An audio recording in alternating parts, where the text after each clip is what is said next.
Hey, it's me, Rob Ryan.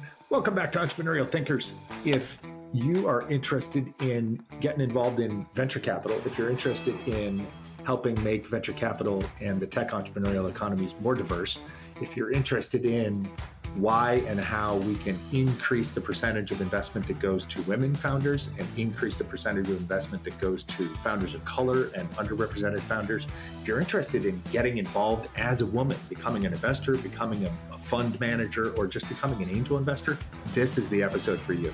I have an awesome conversation with my friend Adela Jamal, who is the managing partner and co-founder of MileMark Capital from here in Los Angeles. Although today she joins us from across the globe in southern India, where she is at home with family. And we dive into all of those topics in real detail. And what I'm most excited about this episode that I am proud that you'll enjoy is that I think we take a very much more tactical approach to it than just platitudes and encouragement.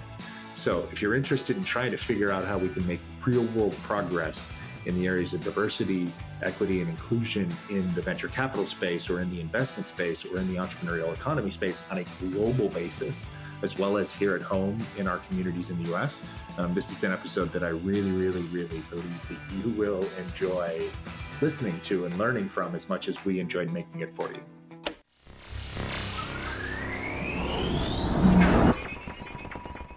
Hola, hello, hi, bienvenido, and welcome back or welcome to Entrepreneurial Thinkers, the show where every week I get to talk to the best and brightest entrepreneurial thinkers across every sector and segment of society and industry.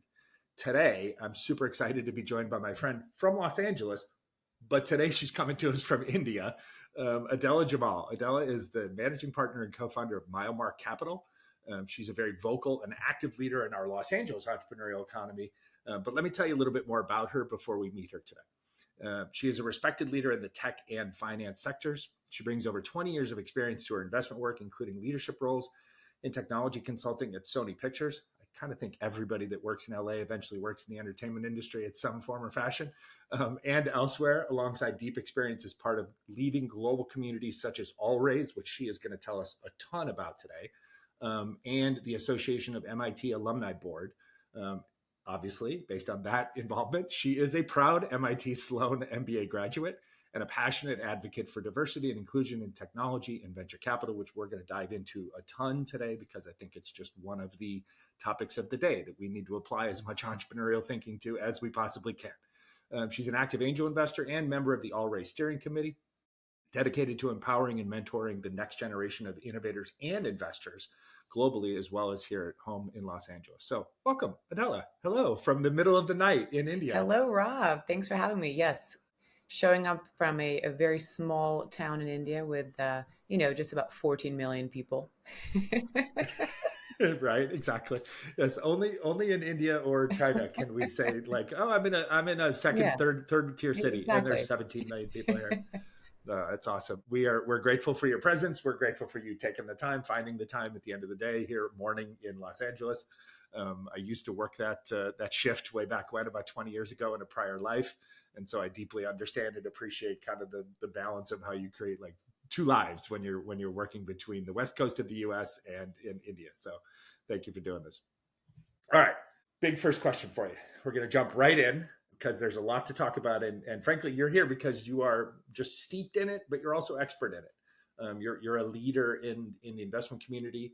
And although we don't classify and categorize people specifically by their type or their gender or their this, like the fact is that women and women of color are hugely marginalized and underrepresented when it comes to investment capital. And so you are, in that sense, very important, and your opinion and your perspectives are hugely valuable to helping us all trying to figure out how we can do this better. So I'm going to start out big picture question first. Tell us why a more diverse and inclusive entrepreneurial economy is simply just a stronger economy. I love that question. So let's be really honest about it, right? And I'll give you my perspective from, yes, having been, in various roles for the last 2 decades. I think we're at a very interesting time in history. We're dealing with, generations now getting into the professional workforce, getting, their voices heard. We're tapping into, individuals across the world who have technology at their fingertips like never before. And all that's to say, how can we not be in a universe or in a workforce or in a environment ecosystem that isn't tapping into the diversity of every single person around us? And not only that, but also each person multifaceted for who they are. I think that we've come from, maybe when both of us were sort of getting into the workforce, this very sort of cookie cutter, view of the future, view of your life. Options were very sort of, spelt out for you. You had, 3 or 4 things that you're maybe going to do for your entire career. And you just sort of like went down that path and hoped for the best. But guess what? Things are so different now. And you cannot ignore the fact that there are individuals that you should know and you should work with who are not just going to be in your own city or even your own state. They're going to be across the world, right? So when I think about diversity, I'm thinking not just what's happening in the US. I'm thinking about harnessing the power that all of us bring to the table, but from a global standpoint. And look at our conversation today. We met in LA, right? I remember hearing about you. A good friend of mine was saying, "Hey, you know Rob. Of course, you got to talk to Rob."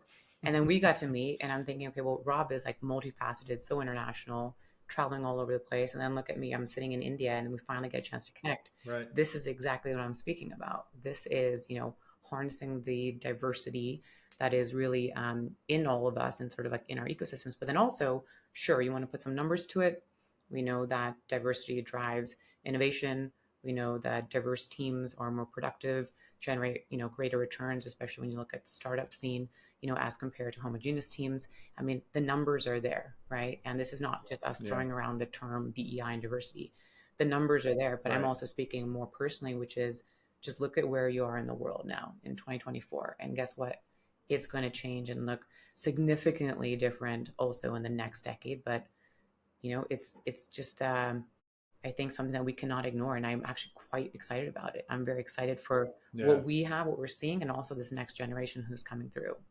No, me too. You'll love an episode actually that just dropped this week that we recorded a few weeks ago with a guy from here in Los Angeles. Mario. And it's all focused on thank you. You already did. I heard it. It's all focused so on good. it's all focused on multicultural marketing. I need to talk to him. And he and I at the end of it admitted, like, holy cow, there's a whole other episode here that we have to come back and do again, because we only scratched the surface of what he's talking about. But to me, it was so powerful, but powerful for the reasons that you articulate, right? It's just indicative of, like, this is what it is. Mm-hmm. This is no longer up for debate, right? And I think there are segments of our society here in the US and probably everywhere, and there are generational segments of societies, as you alluded to, that just kind of want to either keep their head in the sand and just believe that, like, well, this isn't the future isn't coming, right? Or the future isn't now. That's right. And I love how you break it down. My daughter often says that, Dad, we all have a portfolio approach to our careers now, right? And I think you touch on that as well. It's like, hey, the way, not just the way we consume, but the way we produce in economies has shifted and is at a fundamental place. And I'll just add, there's an expectation. I don't think that what we were doing a decade, 2 decades ago is going to work any longer. It might in very few areas, or for the individuals who want that type of world to, sort of remain. But things are evolving very quickly, and I think the expectation has changed. Yeah, no, I would agree. We were joking off air just before we got on some of the shared stories, and I was like, oh my gosh, my time in India was like 20 years ago. and I would think that some of those things that I did then would be applicable now, and maybe to some small degree they are, but I also can't imagine how dramatically the world has changed. And guess what, Rob? Years, right? We're still talking about Goa, and it's still a great little holiday spot. So things are not so different. That's exactly, yes. No, I will always shout out to Goa, because that place saved my life. I was putting in long days in Mumbai, and you'll laugh at this story quickly. It was like the 4th month of going back and forth and being there for like 3-4 weeks at a time. And we would just work.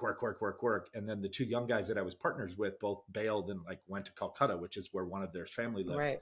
And I literally just walked downstairs on a Saturday morning, and I went to the concierge, and I was like in Mumbai, Juhu Beach at the JW Marriott, which is where I lived when I was there, and very privileged life that we still had there. Back then.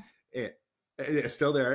And I went to the concierge, and I was like, I mean, I love the city. I was like, and I love going out the back gate and walking up and down Juhu Beach to get in my miles. I was like, but I just need to get out of the city. I was like, I need to be where there are some, like, less people and less noise. I said, where should I go? And they're like, oh, well, if you'd like, sir, we can arrange it. We have a Marriott property down south of here, blah, blah, blah. And I was like, send me there. Right. And went, and Mm-hmm. literally it became my weekend escape I for love that. probably 3 years. Beautiful. And Yeah. I'll just add, I was just there 3 weeks ago. So here we are. I mean, See, we now just I'm keep now overlapping. I'm right. Now you're making me miss it now. Okay, so one of the things I was super excited about you in particular in this conversation today is you're very adept at what you do, and we're going to talk later about MileMark, but your involvement at Allraise and your background, you're just so smart, right? And so you are. I'm not going to put this on you, but like you're a numbers person. Like you're a person who understands the real data behind the narratives that we all live inside of. And so one of the things that jumps out at me is in this transitional time that we're in, right? Across all these discussions that I have about with super smart investors, with super smart women investors, with women founders, is that the inequity of investment in women, in particular, women of color, or even the investment by women and women of Mm-hmm. color, seems it always, as these conversations happen, they circle back to this idea that, well, Rob, the predominant solution we need more women controlling and distributing funds. We need more women as limited partners or institutional investors and fund managers. So my question to you, and I'm not asking you to speak for everybody and come up with the magic solution, but I would love to know kind of how tactically, how do we solve this? Mm-hmm. Like, how do we move past just speaking on panels and going on podcasts and being passionate about it and saying like it needs to change, but how do we tactically change this so that we can execute to create more women fund managers, more women limited partners, more women in control of institutional Mm-hmm. capital? Yeah. And thanks for asking that question, because I think it's so immensely important. It is clearly not being, I think, highlighted enough. There isn't as big of a spotlight on this issue as I would like. And I think many times we hear it sort of come up and, kind of trends for a while, right? You hear about it during Women's History Month. Everyone says, oh, great, we need to get, more Yep. advocates out there. And next month kicks in and everyone's, just pin drop silence, right? So here's what Right. here's what I've seen, and I'll speak especially to what I've seen in the last 2 years, which is like when we were building MileMark, and sort of like Awesome. my journey, right after finishing MIT and saying, okay, I'm pivoting back into much more of an entrepreneurial sort of role. And that also being, in large part due to the timing. And I think that's also a big part of like what we're addressing here. So first and foremost, what I've seen is that, yes, these panels are great. Getting out there is great. And we should do that. We want to sort of get the word out there. So yes, let's continue that. That's fantastic. But I think very specifically to each person, you have to think about what you can do literally by yourself as an individual. And what I've been doing, right? It's not solving everything, but what I've been doing, and my peers and the individuals who I really see out there trying to make a difference, they are thinking about the role that they're in, how they got there. So my role being investor, MileMark Capital, managing partner, co-founder, right? I'm in this role, but what is it, or who is it that I can pull up along the way to bring them into sort of this bubble, who would otherwise have no idea or no access? And I know it sounds Yeah. so minor, right? You can bring one person. Well, guess what? It's that exponential growth, right? You Right. help someone out, and that circle sort of kind of grows from there. They think about the next person. And I'll tell you what, since the time, Rob, that you and I met, even just 24 months now, there are individuals that I've met virtually or in LA, in person at events, or even just through LinkedIn. I always throw up, hey, I'm going to do a couple of office hours, reach out to me, put aside a couple of hours each week and say, pro bono, just happy to talk to you. Virtual coffee chat, 15 minutes, no problem. And the response, right, has been incredible. And I think it just goes Yeah. to show it wasn't just something that we were thinking is going to be impactful. Again, me and my peers and Yep. other individuals, we're seeing that there's actually that need. And there's individuals going, I would love to talk to you. And they're usually nervous because no one is reaching out, Yep. right? Because it used to be the boys club, right? I mean, this is kind of what you're alluding to. And you're Yep. saying, okay, well, how do you shift it? You have to open Yep. up that conversation. So panels are great. Those are formal. But guess what?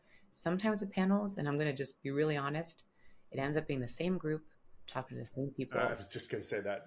Yeah. right? You don't need to be in an Right.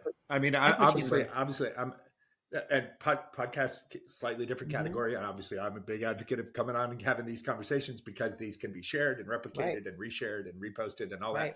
But yeah, to me, the panel, again, fine. It's a part of the messaging. It's part of the dialogue, but it is such a, it's the same That's right. circles. It's the same people. And yes, occasionally there's that Mm-hmm. one new person. Okay, and that's Right. terrific. But that's like a lot of energy to get that That's one. right. Whereas to you, and I think about this as I was writing the script for this discussion. I thought about it differently because I wanted us to talk about it differently, Mm-hmm. which we will in the next couple of questions as well, right? Because I was thinking about it like, what would my dad say to me, Mm-hmm. right? So how would my dad have said to me long ago, "Hey, okay, so here's the problem, here's the opportunity." To achieve that objective and goal, son, I'm teaching you how to be a relationship developer, how to be a salesperson. Like you have to do these numbers to get these Mm-hmm. numbers, right? Like you're going to have to fill the pipeline with this many people if you want to get this many, if you want to get this many. And I was thinking just that tactically, Mm-hmm. right? Because I'm all for continuing the conversation, but I'm also partially tired of continuing the conversation, Right. right? I'm tired of just the conversation being the only Right. mechanism. Well, if we just keep talking about it, right? And I'm like, no, like what if every active woman in Mm-hmm. Los Angeles and again could be anywhere, Mm-hmm. replicate Los Angeles for your Right. city or community, says I'm going to bring one prospective angel investor or prospective person who wants to get into Mm-hmm. venture capital. Mm-hmm. I'm going to bring them with me to the next event, Exactly. right? And what if And you ask that individual to then do the same thing, right? So if we're breaking right, this down, and for the next individual who's listening to this and going, okay, great, what do I do? One is you can reach out to investors. You can reach out to individuals on LinkedIn. There are many individuals like me who are now going, great, you know what? I'm happy to give back. I'm going to have that opportunity. And just last week, I spoke to someone who was like, I'd love to be a venture fellow. And we have venture fellows, and we just actually have 3 who've just joined, and they're going to be with us, for a good part of the rest of the year. And spoke to a woman who did meet us at a conference. So yes, it does make a difference. And said, met sure, you in the fall, loved what you shared. Would you be okay with a Zoom chat? And I said, yes, I'm happy to that's jump great. on. And guess what? We are going to look at her and consider her. And I said the same thing to her. I That's said, awesome. can you also please do me a favor? And if there's anybody else in your network who's looking, send their information to me. I will also pass it along. So don't only just, Yeah, offer that up, but ask the individual to sort of extend it. And then when it comes to the investment piece as well, because we want to have, to your point, more women also writing checks, right? Do the same thing at each level. So at each level, you're reaching out, you're having the conversation. And guess what? There are women who are very well educated, they are professional, but just generally speaking, you're going to find individuals much more reserved, and they're probably going to hold back and say, well, you know what? This is like a new space. I don't really know what to do with whether it be angel investing or otherwise. And sometimes it's just that one conversation. So I'm going to keep it very yeah, simple, but get out there and have that one conversation. More broadly yep, speaking, we can get into it with all raise. You're going to have like these mega sort of efforts, with multiple individuals like myself who are coming in. And, that's going to be helping like the female founder and funder. And I think that needs to exist, right? Because sometimes you also need that sure, crowd and that noise to then get into the media, to then get the headlines and also sort of like, create that next wave of conversation. yeah, no, yeah, that's terrific advice. Sticking with this, drill down one more level. Bear with me as I'm channeling my dad right now. But right, we live in a world where the investment into women entrepreneurs is something like 2.3%. Right, the investment into women of color founders is That's 0.39%. right. So I don't even want to I don't even want to worry about the like analysis articles or editorial pieces that tell us it's going to take us until like 22 Yeah, 32 to get to equity or equality. that's I right. don't what I want to say is like, and I think we just answered part of it, right? But I'm curious if you can expand on this a little bit. Like how long do we think it takes, and maybe just that, maybe just how long do we think it takes to get those numbers to like 10% for women founders and 5% for people of color? Mm-hmm. This is not an easy Can one. this happen in our lifetimes? I hope so.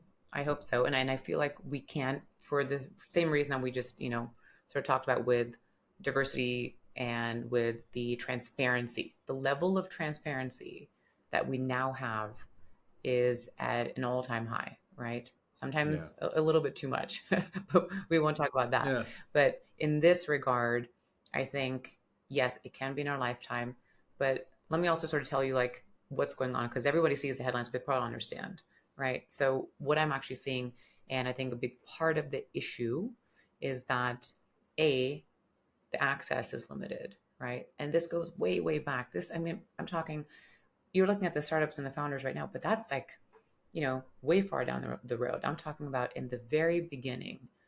It starts in education. That's my personal opinion, Yeah. right? It starts in education. Yeah. Who are the resources? Who are supporting these individuals? What are they exposed to? I mean, look at you. You travel the world. You're in South America. You're everywhere. But that world is very different for those individuals. And if those Yep. individuals are to then have, and especially if you're a woman of color, somebody from an underrepresented group, what is their ecosystem that they're coming out of? Then you're just kind of throwing them to sharks and saying, hey, get out there now, and good luck and go ahead and pitch and hopefully get the funding. No, they're so far behind because they haven't had the resources to support. And so I say it comes down to the education or the awareness, or at least, having those programs along the way, which say, look, you can even be a teen, right? Get into coding, get into startups, whatever, get into Yeah. tech. And then you sort of harness that. And there are individuals who now have programs, and even, in LA, right? Women's Founders Network, there are all these groups who are saying, okay, we'll do these like training programs. We'll actually help you understand what's happening in the startup world. We'll teach you how to pitch well before you actually need to.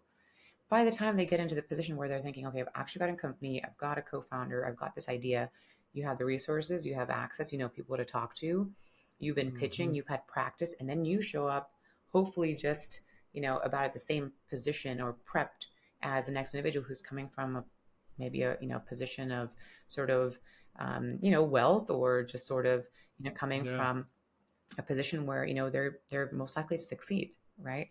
And so it's a little bit of Oh, a I love long-winded that. way to answer it, but that is the reality, and I see that But every it's also it's not long-winded really. You're just very thoughtful. But it's a long view yeah. answer, which I love, right? Because the reality is these are, Hmm. as you allude to very specifically, like these are long-term Hmm. generational Hmm. problems that because of the confluence of timing and cultural change and evolution and whatnot, like we're maybe finally fully unpacking and actually even talking about how to Hmm. address. Yeah. And the answers to 40-year problems do not unfold in 24 months, right? I mean, it takes time. That's, yeah, it's you, as I was listening to you, you hearken my mind back to, yeah, I grew up privileged, not wealthy, but working class privilege. Obviously, accessible things. I went to Catholic schools, private schools when I was little, and people might think, well, I talk about my dad a lot, and I talk about my dad as like a mentor and a role model, and he was a business person. But it actually wasn't so much my dad Mm. that like got me exposed. And this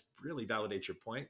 I remember when we were in maybe like junior high, and we had some part of some like home economics type class or something, right? That was taught as just one of the staples of like Hmm. foundational Right. education in the US.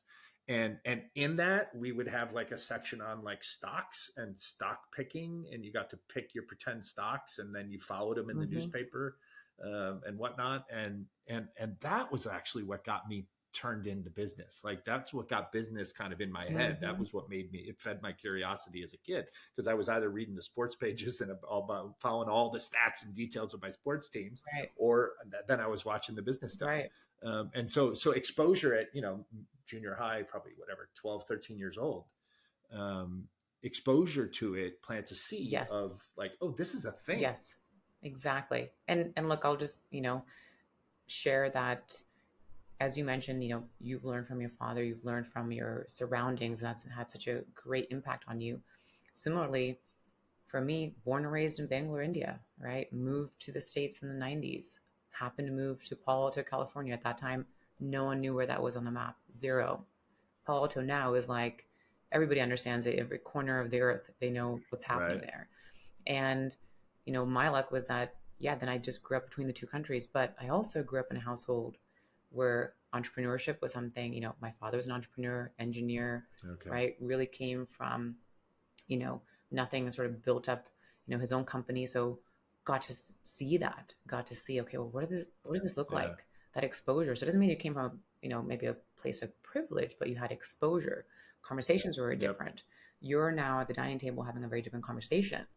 And just Yep. imagine what years that will do for you and your confidence When you're then in a room where you're surrounded by men, you're the only woman, Yep. maybe the only minority, right? You're going to sort of speak from a very different place. You're going to actually understand maybe what your Yeah. power is. You're going to actually understand that your perspective is important. If you have an idea and you're a founder and you're pitching, you'll know that yes, you actually deserve to be there. But all of those, like, millions of moments and those sort of surroundings make a massive impact. And I don't think we actually talk about that enough. It's always like this person's Yeah. pitching and was their pitch great or was it not? Right. Forget that. Right. That's not it. It's about how Yeah. you support that person along the way. What have they been, given? And you touch on it too. As a side note, mentorship, right? Massive, right? Each of us Yep. could go out there and mentor someone. I don't think people would do it. Yep. When I was at Sony and we are doing Yep. women in technology and launching programs and into Japan and the US, and I was thinking, well, other people must be doing this, right? Like this is what we're all doing. No, most people are not No. doing Yeah. what we're talking about here. And they're just Nope. assuming that somebody else is solving it. But what if you actually took a little bit of time to jump in there? No. You hit on it, and it was probably the most significant revelation for me when I landed in Latin America, significantly for the first time back 2015 Mm-hmm. ish, 2016, was this realization that entrepreneurship, call it the topic of entrepreneurship societally in Latin American countries was the inverse of how we do it in the Mm-hmm. US, right? So it was a very institutional top down thing. Right. Like it was literally like it was being promoted very intentionally and via policy and programming by the government Mm-hmm.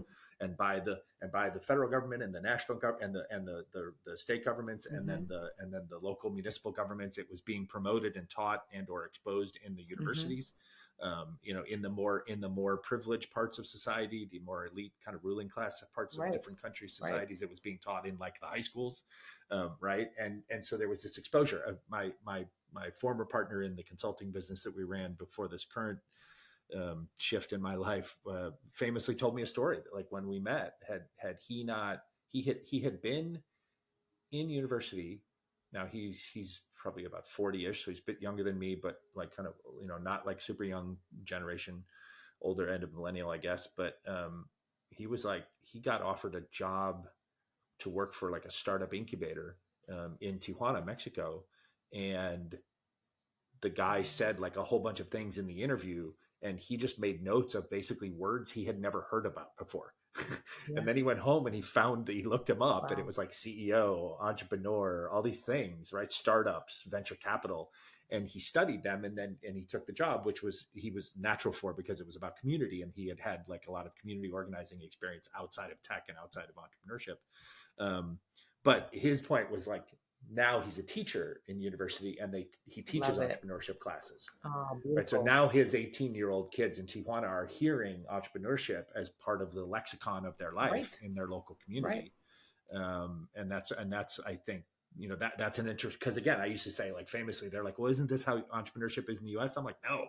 I was like, entrepreneurship in the US is like, like on a Friday I wake up and I decide I want to quit my job, and Yeah. on a Monday I decide I'm going to be an entrepreneur, and I call some family member and I say, hey, do you have 25 grand to help me Yeah. get started? And then, like, boom, I'm an Yeah. entrepreneur. Like, I was like, it's very organic and very individualistic. Yeah. And But I love that's that you're fascinating. also Education. exactly, and I love that you're also highlighting how it is culturally so different. And that's another thing you Yeah. don't really hear about. It's always slanted like on the US, and that's great. Yes, we should talk about that. And of course, US is sort of considered as this sort of like, flagship way to be in many regards in the companies, and you hear all the news and whatnot. But as you know, and as you've seen, and as many of your guests have, spoken about, they're international. And I think that's something else that we forget about is entrepreneurship looks very different depending on what country you are, what city, where, Yep. what industry, what sector you're focusing on. And if you're going to talk about like making progress, and a lot of this conversation is about that. It's like women's advancement, underrepresented groups, like what can we do? You have to look at it very differently and very carefully depending on where you are situated. And so I'm Yeah. sitting in India, and I can tell you that when I go out Yep. there and I go to a networking event or startup event, or if I go to an event thinking, hey, we're gonna, meet some female founders and get out there and hear about their journeys, or what they have access to and resources, totally different story. And I will say that both countries have their issues, right? Both countries have made great progress, but no country is perfect, far from it. And No. when you Yeah. peel I it know. back There. Yeah. culturally, very, very different. There's different sensitivities, right? India Yep. is still, very male dominated, right? And of course, women are working, and look, we've come a long way. You go to the big Yeah. Yeah. cities. You were in Mumbai. You've sort of Yep. seen it's like akin to like a New York, but entrepreneurship is very different. So if you want to get out there and make that impact, I can tell you that what I do in the US is a little bit different than what I'm doing here.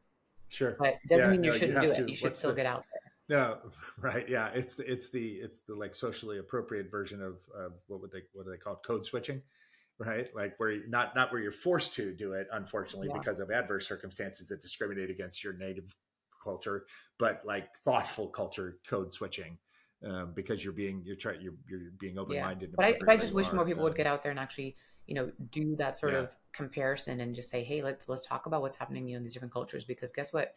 Individuals are moving countries every single day. And if Yep. we're not sort of sharing that information and sort of educating them, they're still coming in at a disadvantage. Yeah, no, and there's no. I mean, again, like we're not. Mario's already made the point for us in public, so we don't need to belabor the idea that multiculturalism is not some far off thing that's going to happen at some date in the future. It already exists. It's how we are. It Yeah, is what we are exactly. in this country, in the United States. It is what we are globally, and so like accept it. If you don't like it, well, the next 30 years is going to be kind of hard for you. But all right. So, and on that point, I'm curious about this because we talk about how much progress kind of generational over generational, yes, right, but within stretches of progress there's always setbacks, right? And so we've kind of gone through this little moment very narrowly specific to like venture or venture backed companies or big branded companies in this last couple of years, right? So we were, what most people might not know is we were in a weird kind of cheap zero sum game slash zero interest capital market for like a decade, and many soothsayers would have had us believe that that was normal and that was the way everything should be always. And then the truth is, anybody who's been alive for more than 20 years knows that that was not normal, and that not normal is what is normal, right? Is that this was a bubble. And so I'm curious, right? We've seen a lot of pullback now on everything around diversity, equity, inclusion, right? And we've even seen people kind of minimize the acronym, right, to being like some throwaway, nice to have BS. Like, well, things are hard now. We don't have time for that. So I'm curious, like, do you see that as like, was this all just a PR exercise, or was there real progress and now we're just kind of battling the normal resistance that happens when real change happens? Hmm. And then what's your kind of magic 8 ball show you say over the next decade? Yeah, yeah. And I'm glad we're addressing it. I heard this touched upon in the conversation with Mario, and I love what he shared. And for those listeners who haven't heard that episode yet, one of the takeaways really was that there is a lot of noise. Okay. And I think we should all be very real. You're looking at headlines, you're glued to your phone, you're seeing what the media wants to throw at you. Well, hopefully you're filtering, and then you're filtering again before you actually, understand what's happening. Same thing I believe has happened with diversity. So for those of you who've maybe not been paying attention the last couple of years, as Rob, you just shared, yes, because of things politically, George Floyd, all these massive sort of efforts, highlighting all of these inequalities. Yes, I think there were a lot of great efforts that came out, and people almost felt like pressured to like do something, but there were companies who were already sort of working on it, and they were working on it really quietly. And so I do think it's very personal. I think each company, each sector, each industry, each country. But let's talk about U.S. because it gets very complicated if we start taking this international. And so there are a lot of companies who were already like chipping away, and then 2020, 2021 kicked in. They're like, okay, great, we'll highlight it. But it doesn't mean that, Right. now they've pulled back and it's zero. And without Yeah. naming names, They just have pulled back from highlighting it, exactly, they're going, maybe. okay, well, Yeah. hey, marketing, comms, like, let's get back to actually highlighting like what we're doing. So if you're in Hollywood, Right. they're like Right. back to highlighting what they're doing with the movies and whatnot, right? But Yeah. it's a lot of noise, one. Two, I will also say, without highlighting this individual's name, an executive here in the LA area shared basically they saw from the corporate perspective at the studios, it was a correcting of the pendulum that had swung a little bit too far. So it doesn't mean that they didn't think these were important. They had just said, okay, well, all of a sudden, all these resources. And Yeah. look, Yeah. very simply, at the end of the day, you're looking at the balance sheet, you're looking at some numbers, and that's how every single company is running. And so if they realize, okay, Yep. well, hold on, we just need to make our numbers, and like look what's happening in the economy, Yep. everyone's going to sort of, tighten up the purse strings, right? And so, sure, maybe pulling back on diversity, but they're pulling back on a lot of things, right? So this conversation also then needs to highlight that you have layoffs, right? So it's not just that Yep. DEI budgets were cut, layoffs are happening. Big tech is like, sort of reorging. Every single company is going, okay, well, look at the interest rates, look at the, election coming up. So it's just a wave. And as you and I have seen it, last 20 years, you know, you're going to sort of ride this wave. Yeah. But if you're brand new Yep. into, the workforce or being an entrepreneur, you're going to be, probably overwhelmed right now. You're going to go, hey, like, Yeah. they don't Those value waves, me. those waves are Yeah, gonna. nobody wants Yeah. this like diverse individual showing up. I don't have a job, or I'm not even getting the funding that I need.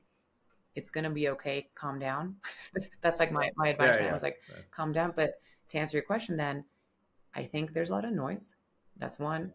Yeah. Two, I do think that companies are still working at it. I think they will continue. And I think that it's going to be very much at the personal company level and perspective, but it has not gone away. And I'll also add, if I'm speaking from the entrepreneurial sort of ecosystem, guess what?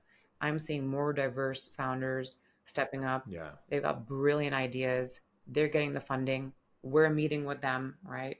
And we'll get into MileMark in a minute, but we're a Yep. very Yep. diverse team, like the four partners. We really mirror who we support. And guess what?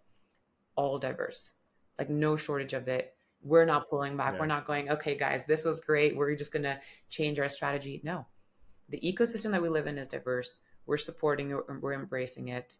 And, that's where I will continue to stay. So, 8 Ball, I think it's going to continue on. Yeah. But, the economy will sort of have its challenges, and therefore the headlines will also echo them. Sure. No. Yeah. There's so much. That's such a great point to reinforce, as you said, from Mario's commentary. Like, we're so much noise, and we just get like drowned in noise every Mm-hmm. day, and blocking it out is the master Mm-hmm. skill.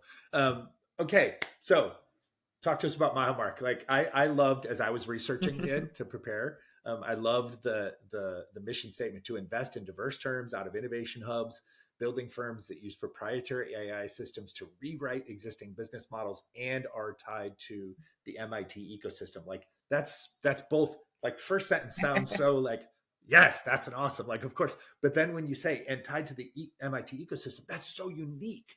And yet it's not like I'm just sitting in outside of Harvard or like Harvard Square. I'm not just sitting outside of Boston. Mm-hmm. Like literally, the MIT ecosystem is global. So tell us the MileMark story and what folks should know about the firm. And there's stuff you can't talk about. That's totally cool. We get it. Always active in the market. We appreciate that with our venture capital guests. But please share as much as you can. Sure. Happy to. So let's start with the individuals, right? As you can already tell, I really like to focus on the people.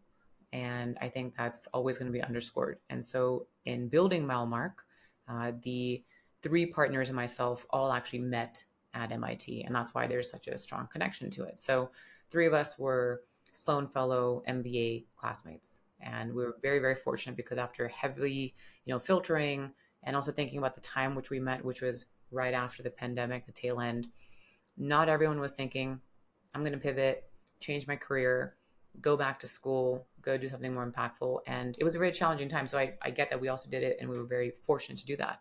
But think of how many decisions led us to A, meeting, B, Right. saying we're going to create something of significance, and then C, actually saying, okay, we've had our, corporate gigs, we've done the formal, we've done, each of us almost like 20 years plus of work experience, and saying, this is what we're going to do and we're going to commit to at least for the next decade.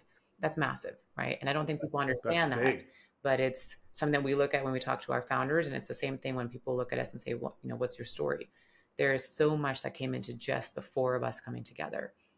And the fourth partner, Sinan Naral, is a current MIT Sloan professor, right? And we actually had the great opportunity to meet him there. So Seb Barriga, Mike Lipton, Sinan, and myself, 2021 into 2022, even though it was just a year and a half, it felt like multiple years because of how intense that time was, right? And we'd all sort of put aside our careers. We're all on campus, and it was also a filtering of courses, right? Because you're taking these courses, you're thinking, you can get into anything that you want to at MIT Sloan. And again, very much, circling on the same ideas, thinking about, what does the world need, right? What can you offer? And the whole ikigai, I know that you live by that. Like Yep. I know you, and Yep. that's a huge thing, which is for Yep. folks who haven't heard about it, it's like, what does the world need? What are you good at? Right? What can you get compensated for? Not many things are going to be in that bullseye, but this No. was Yeah. it. This was like truly, when I speak about it, my ikigai. And then when it came Wow. to us thinking about, well, why would you start your venture capital firm? As we just talked about, capital allocation, so powerful. If you are in charge of capital and you can sort of dictate who gets funded and how they get funded and what ideas are funded, you can change the world. And I know it sounds so cliche, but you really can, No. right? And these are the ideas that we're seeing out there. And so when you talk about MIT, that's the reason that we focused on that, is because we were in that ecosystem. Mm. We understood the talent that we were seeing. We saw that they were diverse. We saw that AI was going to be massive, and it was already massive. By the way, MIT has been on the AI bandwagon for decades, right? It's not new. It just happened to be like Yeah. chat Back GPT. when we used to market it as machine learning and big data. Exactly, Like exactly. it's It's been around, right? And the founders were speaking to, like, majored in it, gotten their master's, gotten their PhD, and totally different world. 2023 changed because ChatGPT came out. So I think the other aspect too, which is super interesting for everyone to, maybe hear about, is that with MileMark, we were in an ecosystem. We knew it was really unique, right? The Northeast, for individuals who haven't been there, Boston, all the universities, but MIT just being so robust, resource heavy, just the legacy, just, how they've been so focused on things that matter, right? Literally thinking about how to make the yeah. world a better place. And the individuals that you meet, I mean, I'll just say, when you meet individuals there, they're thinking about, what can they solve that's really needed, right? And it's not just another application. And I mean, we're seeing it right now. Everyone's It's not adding, just another dating app. not another Not just dating another app, and dating people are app. adding like .ai to the end of everything, going, yeah, we've got an AI company. And so for Malmark, we realized, and that's our sort of our Venn diagram, if you will, is diversity. It's applied AI, right? So not the open AIs. This is applied AI, and it's innovation hubs. So MIT. Okay. And with those three Yep. in mind, we also realized the individuals, ourselves being the managing partners and co-founders, we were coming with 20 plus years of work experience. We were operators, investors, founders. We've been in finance. I've been in tech. I've been in consulting, background in DEI, women's advancement. So we were just realizing that we are really mirroring this ecosystem that we're in. And something I'd Yeah. like to highlight, because a lot of people haven't really seen that, or maybe they're not aware, but even though it's MIT, even though it's at Northeast, it's actually very diverse because it's very international. So it's not I was going to just, say, right, it's right, international. to the outsider, Mhm. MIT draws the best and brightest from all over the world. Right, right. And so when you dig into it, and I literally have, like, slide and data on all this, but it's, almost 50-50 men and women. It's improving. It's not perfect, but it's improving when we think of, underrepresented groups, Black, Latino, Asian, etc. And those numbers are actually getting better, year over year. So when you are on campus or you are talking to alumni from MIT, guess what? They live all over the world. They, are a lot of multiculturals, right? Individuals who are like myself, from multiple different, cultures and different Yeah. backgrounds. And again, the underscore is that most of them are talking about what we can work on together, extremely collaborative, and really thinking about improving the world. And for MileMark, bringing it back, so we have the sort of Venn diagram here. Something else that we do around that is, we think of sectors of significance, because again, it's aligning with the founders that we're meeting and also what we see out there. So we're aligning it to the numbers, we're aligning it to the data. We're saying, okay, well, health tech, why are we talking about health tech? And if you look at our website, we have 6 companies that we've highlighted on there, and health tech's one of them. Ag tech, we've also got some biomaterials right now, talking to a company who's in prop tech. But these are the sectors where it's prime for disruption. It's ready for that disruption. The timing is right. Yep. So much of this conversation is around timing, right? You need to have Yeah. smartphones at Yeah. your fingertips if you want to think about virtual dermatology or virtual care. This never would have worked a decade ago. And so Right. there's so No. much of Right. it that, of course, we don't have to carve time to carve into, but that is another element of like what we're doing at MileMark. And so again, we've spent hours upon hours as a team actually working on what's going to be our thesis, why we're going to focus on this, why the world needs it, and why also the question we get this all the time: why does the world need another VC fund? Well, I would love for you to get out there and find me a VC fund that looks like us, is as diverse as us, right? has Absolutely. experience that we're bringing to the table, and like our conversation, like you know, we're thinking locally and globally. I've heard that on several people, Yep. on the guests Yep. who've, shown up, and it matters, right? And so the alumni, No, it does. we're traveling around the world. I'm in India today. We were in the Middle East recently. And guess what? Those same individuals and founders, they're doing the same thing that we're doing. And that's why we love it, because Yep. they are And international as you've said, innovation hubs, right? innovation and hubs. and and what you're tapping into, which existed, but many venture capital firms born and focused in the US either miss, or they don't take advantage of, right? Is you guys are leaning into that. So part of the, I would argue, as an outsider without a stake in this, a horse in this race, so to speak, right, is that why we it's not that we just need another generalist American VC fund. It's that we need VC funds to be as hyper specific and focused and very particular in their value proposition to the market, as is possible, because there are small communities or particular communities all over the world, Exactly. that Exactly. are doing big work, because you take that and it's like, okay, that's awesome as a focus. Bubble up, the more important focus is that they're working on like real world solutions to real world Hmm. problems, right? And real world problems that exist everywhere. Right. Right. And I think So that's that's, something I that mean, that's, people don't, kind of peel it back enough and talk about, is what you're solving for. So even though the companies that yep. we're, investing, the founders that we're backing are focused on applied AI. So you've got the open AIs and you've got sort of, Gen AI. That's great. We're not playing in that sort of field. We're talking about applied AI. We're talking about solving real problems, getting into sectors. We talked about healthcare. We talked about agriculture. And we're talking about using, in most cases, the founders that we're, really sort of in deep conversations with, they are developing or have already developed proprietary data sets, right? These are their own sort of trained models. They are experts, and the teams that they have put together are experts, PhDs. And so we're drilling down, layer into layer here, as we're sort of sourcing and we're thinking about the founders, because we're thinking about the true intention. In most Yeah. cases, it's individuals who are going, I have proximity to the problem I'm solving for, or I have Yeah. someone in my family, who had this issue, or this maybe a health, again, a healthcare problem, and this is why I'm solving for it, or whatever that story is. But there's a very, very strong connection to solving for something important, sectors of significance. Then they're applying the applied AI in a very, very, constructive manner.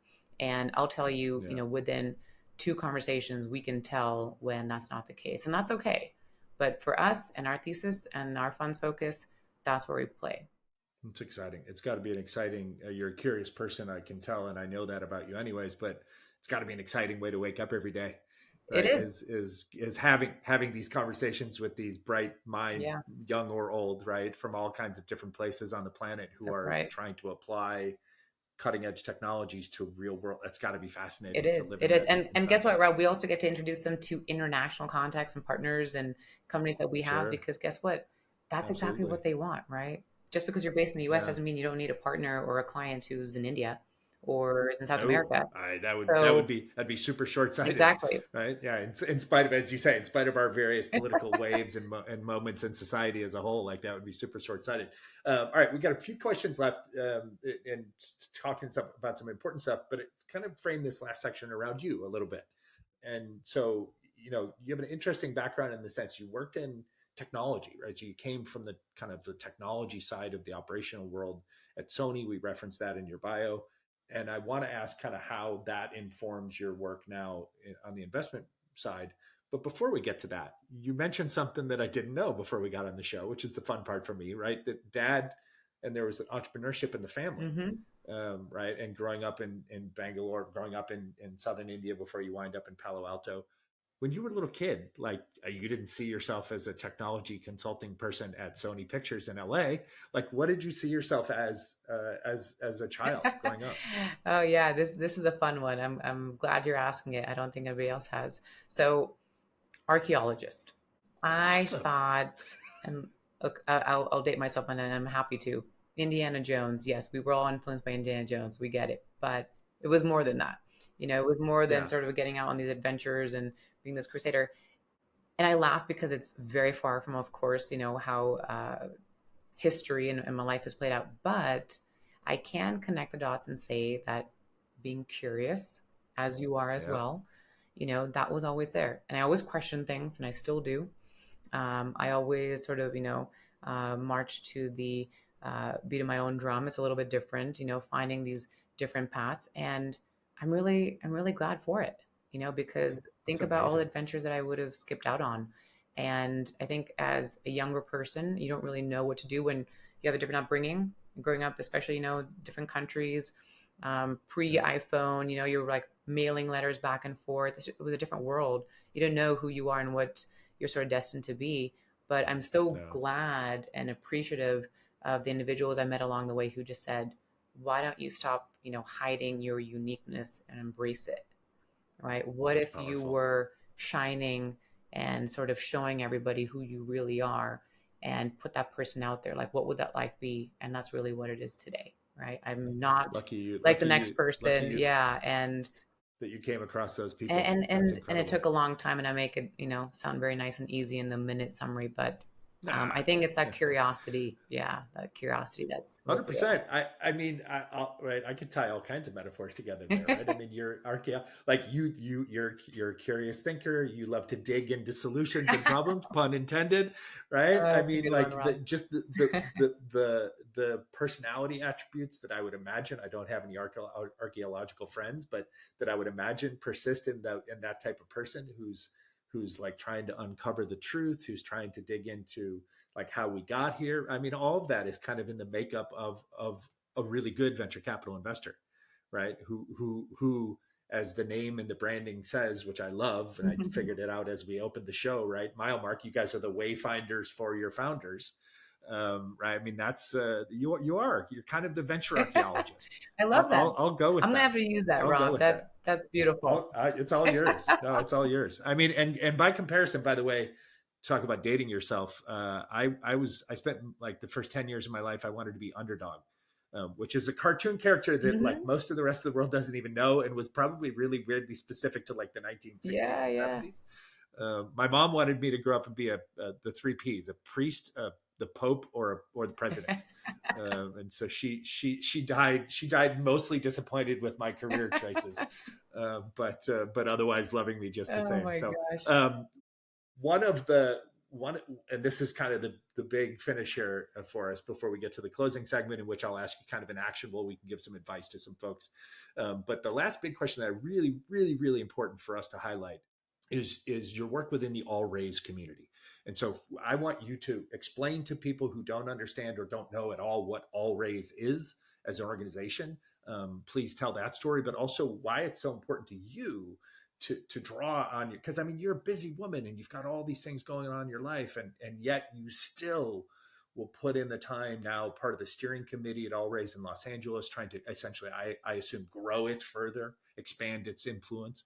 So please talk to us about what All Raise is globally, and then how and why you got involved. Perfect. So very, very happy to highlight them. All Raise is a relatively new organization. I say that because they started just before the pandemic. Of course, things, came to a halt, but here we are. There is a new CEO. Paige has taken over, I think, as of just last year, and she's already made like incredible strides with the organization and revamping it, and just being the face of All Raise.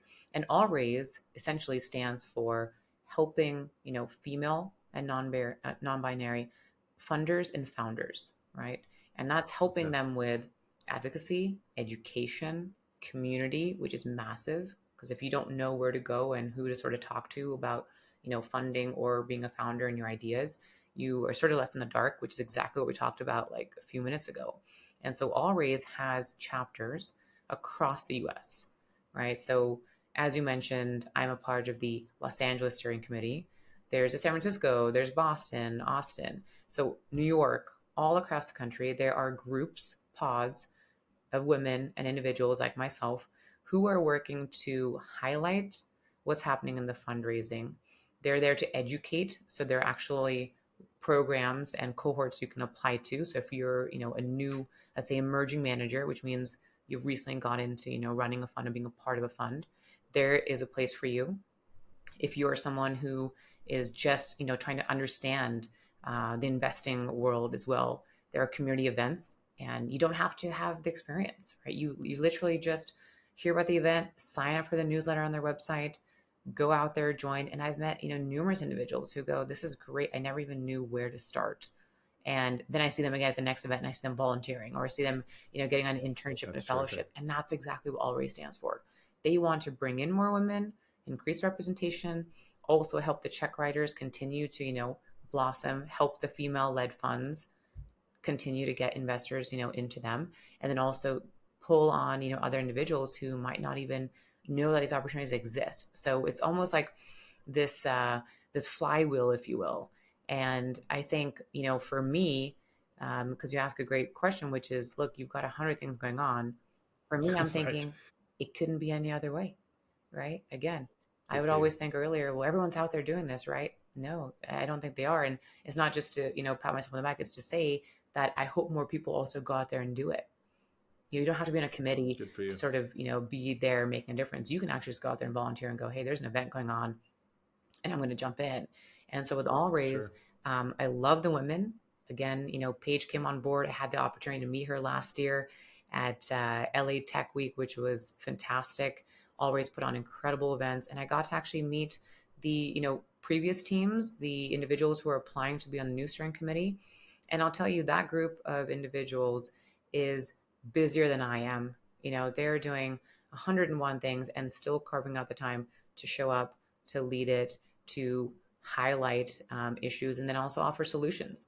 And so it's just, I can't speak highly enough for them. And, I also just put a plug in here. They put on an incredible flagship annual event. Last year it was in San Francisco. I believe this year it'll be in Half Moon Bay, California, Northern California. And the whole intention is to bring in, women who are at a fund, usually senior women, and, get that conversation going and figure out, what is it that they That's need, terrific. and bring in the resources to sort of like bolster them to ensure that they continue to succeed. Because, something that we don't talk about often is that not everyone's going to succeed through this, right? You're going to get out there and Right. you're going to have this Of fund and you're course. going to be this female funder, but doesn't guarantee that you will actually cross that finish line. Yeah. No, and from what I know of it, both from afar and then locally, it's just an incredible collection of just awesome women. Mm-hmm. I mean, some I know in the past are in Los Angeles are like friends like Carmen That's Palafox and right. Norme Cadena and Norme. Shout out to Yeah. Norme with my supply Yeah. change capital Norma's easy also an thing. It gets a MIT lot. alum. Yeah. Big fan. Oh, that's a This gets a supply lot. chain. Norme, if Oh, you're listening, this gets a lot of play on my podcast. A supply change may need to become yes. a I love sponsor. that. Yeah. Yeah, Eileen, Kiana Patterson. Eileen from Cowboy Is a Ventures is up in the Bay. yeah. She shows up for a lot of things. And by the way, she coined the term unicorn. Yeah. I don't think everybody Right. knows that. Yeah. They just heard No, about this, I but yeah. although I feel like that phrase may have had its course, it may have run its course at this point, so we're okay with that. Last question. You've given a ton of great kind of contextual advice and big picture wisdom throughout. Your story in and of itself is a roadmap for people to listen to carefully and say like, okay, I'm like that. I could do this. But let's break it down super obviously for folks. So for women looking to either break into venture capital or maybe just become involved as an investor, right? As an angel investor or something. What 2 or 3 actions would you recommend that they focus on to build that path for themselves in their community? Okay. So I'm going to give you a two-part answer. One is, if you are a student or you are, just out of university, I really, really would highlight that you go and find a program like a Girls into VC. So Girls into VC is led by Isabella Okay. Mendes. She's fantastic. She's a Harvard student. She's absolutely brilliant with her efforts to highlight what's happening in the venture capital ecosystem and also highlighting ways for women to enter. And she actually just put out a really cool just manual, like a VC 101. And guess what? More people than not should take a look at that, because I think it's something that people shy away from. People shy away from investing numbers, generally speaking. And I think that's just a great resource. And there's other programs like that too. So if you're at a university, there's most likely going to be a program, that you can jump into, whether it's a club, just join it, right? Just understand what's happening there. And it doesn't mean that it's something that you do today, but just having that under your belt will make you so much smarter and put you in such a great position in the future if you want to get into either venture or even entrepreneurship, right? Because it's important to know what's happening across the table. And that's another piece that Yep. people don't highlight. But if you're an entrepreneur, you should know what's happening on the venture side and what the VCs are thinking Right. and what they're, sort of going through as well. The other piece is going to be for individuals who maybe are making a career change. Maybe they're pivoting. No clue how to get into venture. It's going to be hard, right? Because you have this background in, let's say, marketing or analytics. It's okay. Pivoting is totally acceptable now. You have something that you can bring to the table. Do not discount what you've done, what your work has been. My life has been a connection of different roles, different organizations, everything from, working for a VC, a startup, consulting, to then corporate. I've brought that to the table. I've brought, my learnings and offerings to entrepreneurs. And guess what? It makes me so much more valuable. In fact, it gives you an edge. And so if you want to make that pivot, go to Allraise, type in your email, subscribe to their newsletter, start going to their events. And they're virtual events. It doesn't have to be in person. You can literally attend. The other thing I think you can do is maybe look for like a Women Founders Network, a Women's Business Collective. There are these programs, and many times you'll even find them around universities. So if you happen to be in Los Angeles, think of, UCLA. They've got fantastic events. Many open up to the public. So does USC. Same thing is happening on the East Coast, right? MIT has numerous events, Northeastern, Harvard. So very specifically, you can actually sign up and go to these events. And the other thing is, if you just want to understand what's happening in angel investing, you can literally go online, and there are so many different pockets of, incubators, pitch competitions that you can listen to, and even platforms that you could, join if you wanted to get into the world of even just writing small checks. And one of my friends, Ruffin Michener from Bridge Club, she just opened up a program where she says, look, I just started angel investing, and people can come along and hear about my journey and like actually join me. Very small checks, right? Wow. Like these micro checks that you can get in on. So, take a look at that. It's a free resource. She just launched a community, which I think is fantastic because she noticed that there are a lot of individuals very similarly who had no idea where to start. Go ahead and do that. You don't need to be writing these massive checks, but it gives you that power and it gives you the opportunity to start betting on what you think the future should look like. So I hope that's helpful. Wow, there's a punchline for you right there. I can tell you that's going to show up in the promotional stuff for this episode. It was a pure joy. I'm grateful to you. Grateful for your time. I'm especially grateful for your time because I know it's the end of a long day so welcome. At home in India. So thanks for that. Just so much insight, so much perspective. I look forward to hanging out and seeing you when you come back. When you're back home here, we'll see you this summer.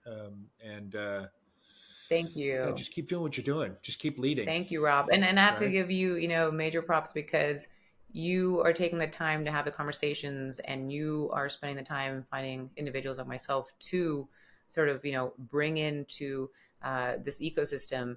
And not everyone's doing that. So I really applaud what you're doing and what you stand for because we need a lot more Robs out there doing this. So thank you. This is my spot where I could do those ikigai things. That's and it. I was like, okay, I think this is, as you said about yourself, like, wait a minute, what's the best application of all my skills and talents and how can I make a difference? And you're shining. So there you go. As Mom said, try and leave each room and therefore the world a little bit better when we leave it than when we found it. So it's, we're trying to do that in retrospect. I couldn't be the Pope, the president, or a priest, but we'll try and live up to that for her. So, all right, quickly, how can people, if they want to follow your journey, or if you don't want people to follow you on social, that's fine.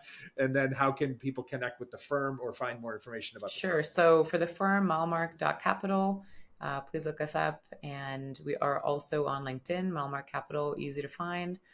You can also find me on Instagram, Adela.Jamal, and you can also find MileMark on Instagram. So yeah, would love to hear from your listeners and, just expand this community. Sounds great. Thanks so much. Thanks, Rob. Well, I hope you enjoyed that episode as much as I did recording it. As always, we thank you so much for listening and watching.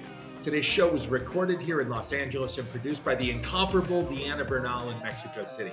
We can only grow this show by you listening and sharing the show with friends. So please find, follow, subscribe, and share our audio-only show on Spotify, Apple, or via any other popular podcasting platforms, as well as find the video version of our show now available on our YouTube channel over at Entrepreneurial Thinkers. And of course, you can follow along on our various social media platforms for fun and informative clips and content at Entrepreneurial Thinkers, wherever you can find us. And if you'd like to connect with me, you can find me at I am Rob Ryan on just about any social media platform. Gracias, thank you, and have an awesome day.